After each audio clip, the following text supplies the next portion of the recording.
Hi hello नमस्कार। आज आपण बघणार आहे जेव्हा आपण संकल्पयुक्त सेवा करतो त्यावेळेला आचमन कसे करतो। बऱ्याच जणांना माहिती नसते तर ते आपण आजच्या व्हिडिओमध्ये जाणून घेणार आहे।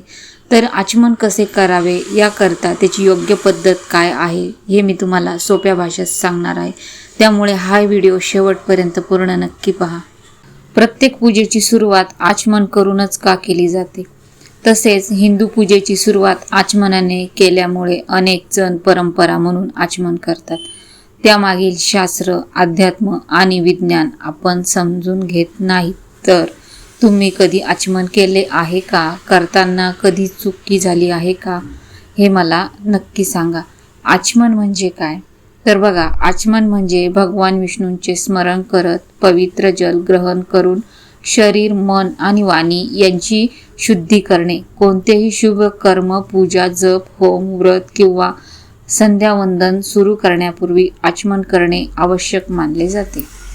धर्मशास्त्र, गुह्यसूत्रे, स्मृतिग्रंथ तसेच वैदिक संध्यावंदन पद्धतीने प्रत्येक धार्मिक कर्मापूर्वी आचमन करण्याचा स्पष्ट निर्देश आहे। कारण शुद्ध शरीर, शुद्ध मन आणि शुद्ध वाणीने केलेली पूजा अधिक फलदायी मानली जाते। आता बघूया आचमन कसे करावे। उजव्या हाताच्या तळहातावर ब्रह्मतीर्थ म्हणजेच थोडे स्वच्छ पाणी घ्यावे।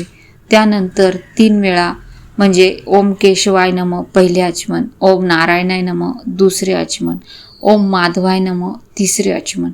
यानंतर चौथ्यांदा थोडे पाणी हातात घेऊन ओम गोविंदाय नमः म्हणत ते पाणी खाली सोडावे।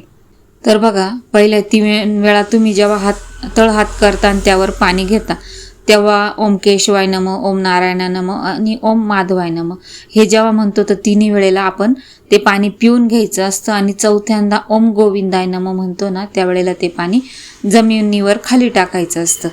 हे जे 3 आचमन आहे यांचे अनेक आध्यात्मिक अर्थ सांगितले जातात। सगळ्यात महत्त्वाचे म्हणजे शरीराची शुद्धी, मनाची शुद्धी आणि वाणीची शुद्धी, तसेच सत्व, रज आणि तम या 3 गुणांचे संतुलन, त्रिकाळ स्मरण आणि त्रिविध पापांच्या शुद्धतेचे प्रतीक मानले जाते। चौथ्यांदा पाणी खाली का सोडतात? बऱ्याच जणांना माहिती नसेल तर सांगते। बघा, हे बाह्य शुद्धीचे प्रतीक आहे। हात शुद्ध करून पुढील पूजेसाठी स्वतःला तयार केले जाते। यामागे आतील आणि बाहेरील दोन्ही प्रकारची शुद्धी हा संदेश आहे। भगवान विष्णूंची नावेच का घेतली जातात, बऱ्याच जणांना वाटत असेल तर बघा, भगवान विष्णू हे संपूर्ण सृष्टीचे पालन करते आहेत। त्यांचे स्मरण केल्याने मन स्थिर होते, चित्त प्रसन्न होते आणि पूजा निर्विघ्न पार पडते, अशी अनेकांची श्रद्धा आहे।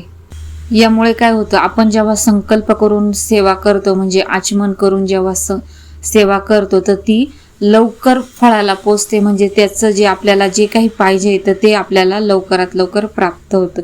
आणि त्यामुळं काय होतं, त्या पद्धतीने केल्यामुळे मन एकाग्र होते, पूजेसाठी आवश्यक सात्विकता वाढते, नकारात्मक विचार कमी होतात, मंत्रोपचार अधिक प्रभावी होतात, पूजा शास्त्रानुसार पूर्णत्वास जाते। तर लक्षात ठेवा, आचमन हा फक्त पाणी पिण्याचा विधी नसून तो स्वतःला ईश्वर पूजेसाठी पात्र बनविण्याचा अत्यंत पवित्र संस्कार आहे। तुम्ही दररोज पूजा करण्यापूर्वी आचमन करता का? आचमन करताना 3 वेळा पाणी प्राशन करून चौथ्यांदा पाणी खाली सोडण्यामागील शास्त्र तुम्हाला आजपर्यंत माहिती होते का? आपले उत्तर कमेंटमध्ये मला अवश्य सांगा।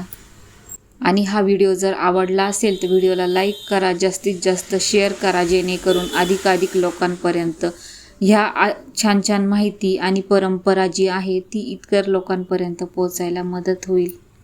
अशाच आध्यात्मिक धार्मिक माहितीसाठी सारिकाज लाईफस्टाईल या यूट्यूब चॅनलला सबस्क्राईब नक्की करा। भेटूया पुन्हा अशाच एका माहितीपूर्ण व्हिडिओमध्ये। तोपर्यंत सगळ्यांना अवधूत चिंतन। श्री गुरुदेव दत्त। श्री स्वामी समर्थ।